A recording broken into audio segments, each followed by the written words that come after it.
What's up, guys? Today we will be comparing the Pixel 10 to the S25 here.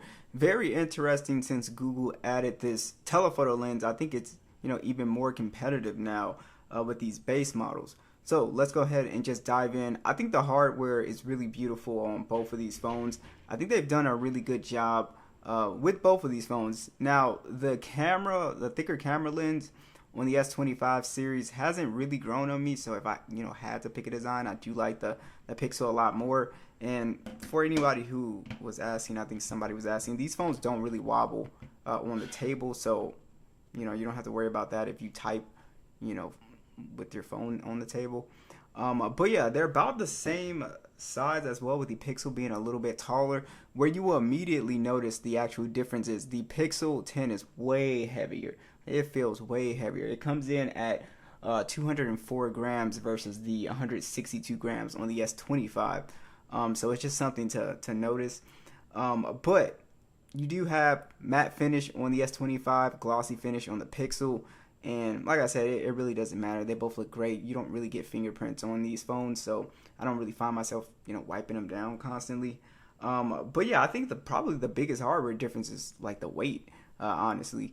But yeah, both very nice looking phones, guys. They're both IP68 dust and water resistant as well. And of course, premium design, glass and metal on both of these phones. Let's talk about the display differences here. I think one of the first things that kind of pop out is the screen to body ratio. You have on the S25 91%, and then on the Pixel it's 86%. So you can see just has much thicker bezels. That's like the first thing you kind of notice putting them side by side. And also the punch hole is a lot bigger on the Pixel 10.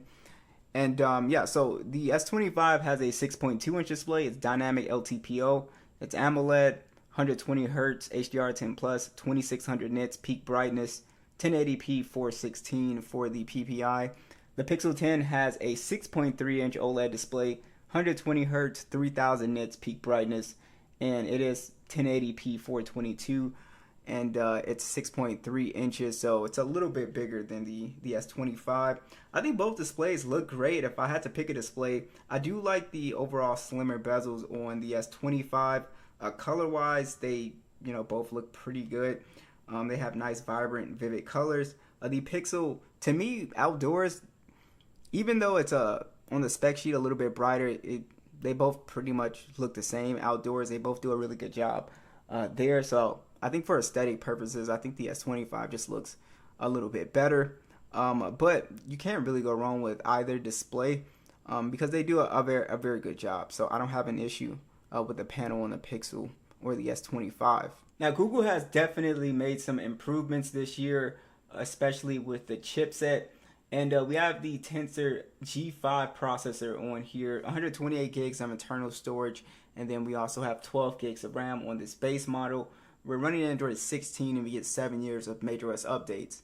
The S25 also gets the 7 years of MajorOS updates. This is running Android 15. We have the Snapdragon 8 Elite, 128 gigs and 12 gigs of RAM on this base model. You can see that we're pretty similar in the single core, but there is a pretty big difference in the multi-core score here. And then also if we go into our 3D Mark, we will have just better performance on the Snapdragon processor. So even though Google has this chipset is not it's not as powerful. So if you're looking for the phone that is gonna just do the best in benchmarks and stuff like that, then yes, the 8 Elite is definitely still the more powerful chipset when it comes to graphic performance. Now, as far as like animations, they both do a really good job. Like I said, they feel pretty much on par. The 8 Elite might be like just a little bit faster when you're getting in applications and stuff like that, but I really don't think it's anything that people will really notice, which is pretty good. And also the gaming performance on Pixels has also improved. The chipset is just a lot more optimized now.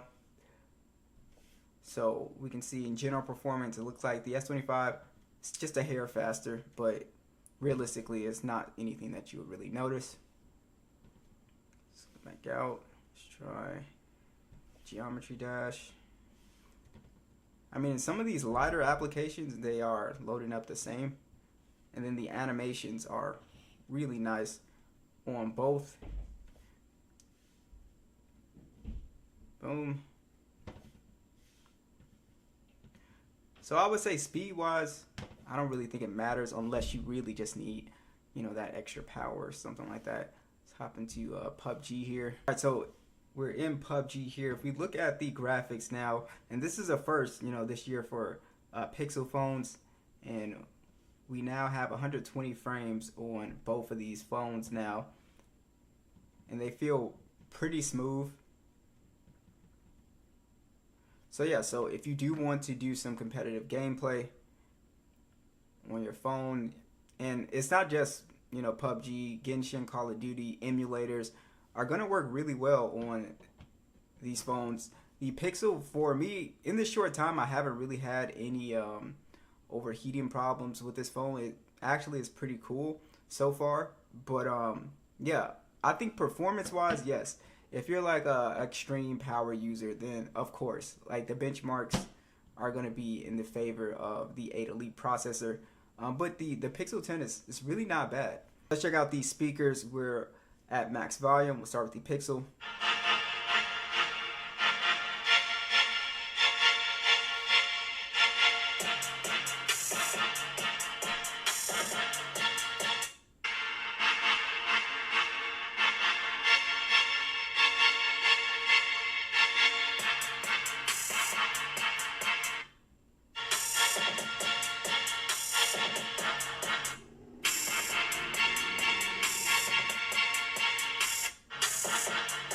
Yeah, the Pixel is just way louder when it comes to just the overall sound. The overall sound is louder. The bass is louder. It has a much fuller sound. Yeah, the S25 does not sound bad at all. It has bass. It has, you know, a nice clean sound, nice balanced sound. It's just the Pixel. It's just literally louder. Yeah, you can actually feel the vibrations on the table from the Pixel. So I would say I like the way the Pixel sounds. I like that it just sounds fuller and louder. The S25 does not sound bad at all. I actually think the fingerprint scanners feel pretty much the same this year because the Pixel now has an ultrasonic. So let's see if I could tap this one lightly. Yeah, you can kind of tap it lightly now, unlike the optical one that they were using. So it feels pretty much on par with the S25's ultrasonic fingerprint scanner, which is nice. As far as the software experience goes, it really depends on what you're looking for. We have stock Android versus, you know, One UI. My personal opinion, I would say if you're a kind of more of a power user and more of a, you know, somebody who customizes their phone a lot, then you're better off with One UI because you can install Good Lock and it just opens up a whole world of customization. They both have the AI features that I think a lot of people appreciate. Like for instance, they have, you know, the same Bixby is on here. You have your or not Bixby. You have your Gemini on both of these phones. The circle to search is here as well too. And also another thing with Samsung phones is that you do have, and this is why I say it's pretty cool for power users. You do have your Samsung desktop support, which can be pretty cool. You can wirelessly beam your phone to a, you know, monitor or, you know, TV or whatever. That's pretty cool. But I do like stock Android. I do like the direction that Google is going into. It's very simple, clean. Yeah, so I like how everything's organized in the settings. This is something that I'm very curious about, just to get you guys' opinions. Which camera do you think looks better? So we have the S25 here. We have a triple camera setup, 50 megapixel standard on here, 10 megapixel telephoto, 3x optical zoom. It goes up to 30 times zoom. And then we also have a 12 megapixel ultra wide on here. We can shoot in 8K 24 and 30, and we have a 12 megapixel selfie that can shoot in 4K 60. The Pixel this year has also a triple camera setup. We have a 48 megapixel standard, 10.8 megapixel telephoto. This is a 5x optical, and we can go up to 20 times. So you do have a bit more zoom capability on the S25. And then we have a 13 megapixel ultra wide. It can shoot in only 4K 24 through 60. And then we have a 10.5 megapixel selfie camera that shoots in 4K 60.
I haven't had a whole bunch of time with the battery on the Pixel 10.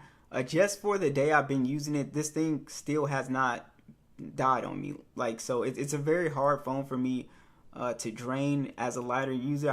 It's really hard for me to drain phones just in general because I'm not a heavy user. I'm not really using GPS and gaming a lot on my phones. So both of these phones actually do a very good job.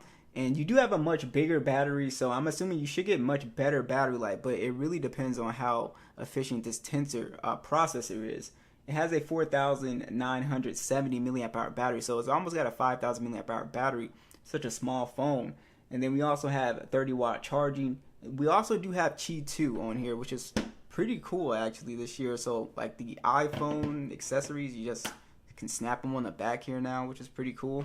So, you know, that's cool. You also have your reverse wireless charging and bypass charging. The S25 has a 4,000 milliamp hour battery. It has slower charging at 25 watts, so it's not that much slower, but it is slower. And then you also have your wireless charging. This also is Qi 2 ready as well, the S25. And you also have your reverse wireless charging. The battery situation for me is personally, it's very good on both of these phones, and I'm assuming the Pixel should have much better battery life. But I'm just gonna have to give it a little bit more time. But I would say if battery is a big concern, I don't think it should be a big concern for you because both these phones do such a great job. This phone does a great job because of the chip efficiency. This thing just has a massive battery, so it lasts all day. Like it's very hard to drain this phone, so wouldn't worry about that at all. Be sure to let me know what you guys think. Which phone would you guys go with? What did you guys think of the pictures? Be sure to let me know.